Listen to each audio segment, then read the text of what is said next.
Ain't it a great day? Ain't it a great day? Ain't it a great day? Ain't it a great day? Hello everyone, my name is Dean. Let's talk crypto. This is where you subscribe for daily Bitcoin updates and technical analysis. We track the price of Bitcoin as a proxy for the cryptocurrency markets at large. Today is September 8th, 2025. And it's about effing time. It's about time we've broken out from the setup that I've been talking about in the past couple episodes. This is going to be a super short video because I have to be somewhere and there's not that much to say. So let's get started. Let's not waste any more time. Bitcoin on the 4 hour or hourly time frame. Let's look at it on the hourly time frame. The setup we've been looking for and at for the past couple episodes has been this ascending broadening wedge, as you can see here. And we were saying how on the higher time frame you have a nice rounded bottom, which typically denote extremities, right? So reversals, inflection points, and then you have nice consolidative price action here, right? Very indicative of an accumulation, a small accumulation range.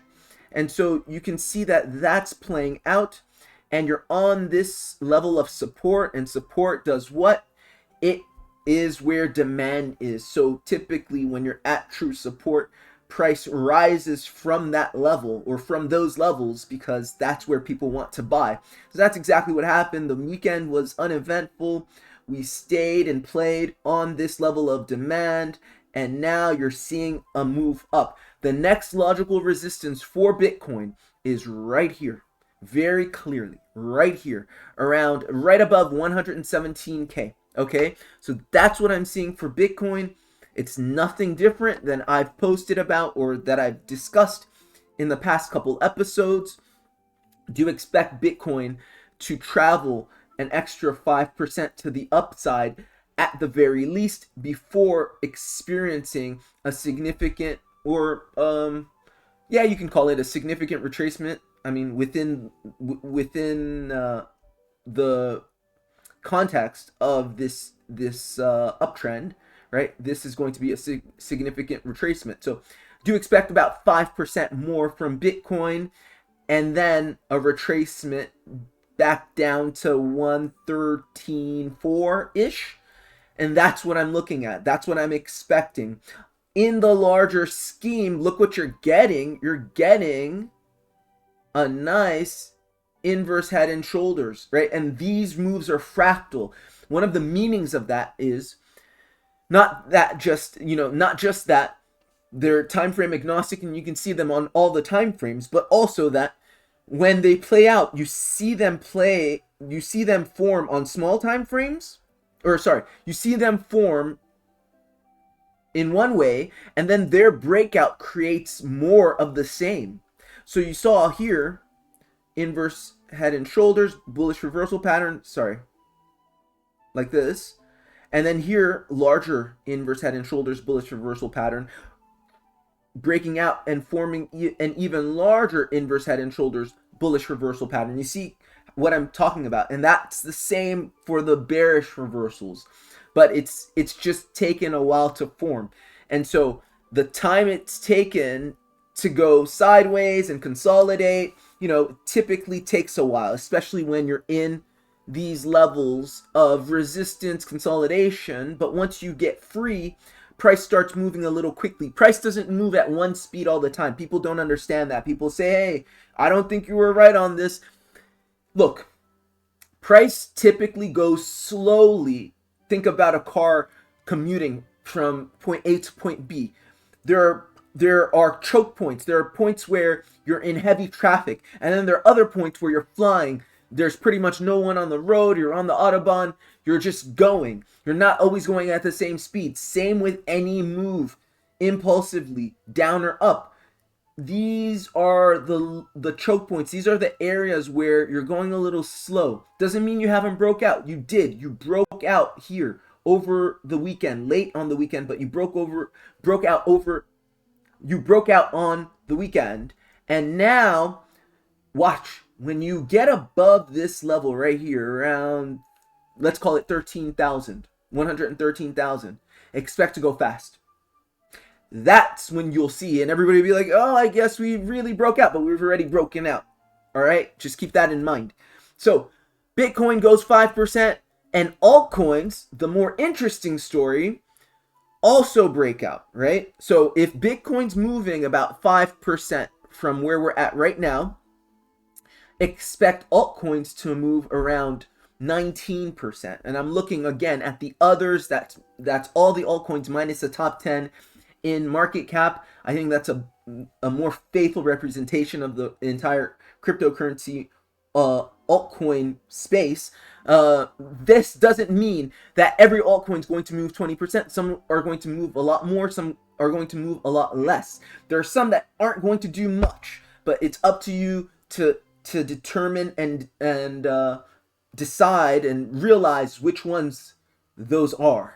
Okay, there's some altcoins that are pretty much at resistance, but here you can see you had this falling wedge that we were talking about, 22-day resistance, broken, retested, right, in a 1, 2, 3 ABC pattern, running flat. So you have a larger running flat that we were talking about in the previous episode. Here you have a smaller running flat, right? And again, fractals.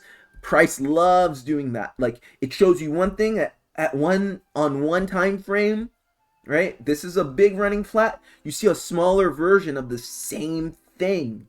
And why does this happen? I don't know, but it's beautiful. Running flat right there. That was a retest of that 22-day resistance, now turned into support. Your breakout happened on Saturday. For those of you who said, oh, your call was wrong, nothing happened on the weekend. It depends what you were in. If you look at this others chart, if you look at the Bitcoin chart, we did indeed get a breakout on the weekend. As you can see, this is the breakout. This is the impulse, and expect this to continue to go up until we reach more or less this level right here, until getting some kind of retracement. But do expect a retracement very soon, which means that this breakout is going to be quick, because typically full moons denote local market bottoms. The 7th, which was yesterday, was a full moon. And the data shows that these full moon bottoms typically show in the charts, in the markets, 0 to 3 days after the event. My own sort of anecdotal observations are that you typically get those bottoms in the market on the first or second day after the event, not the third or not the 0 day. So not the day of, especially since it was a weekend. It's usually day 1, 2, and not necessarily day 3. So I wouldn't be surprised if tomorrow or after tomorrow, altcoins did something like this.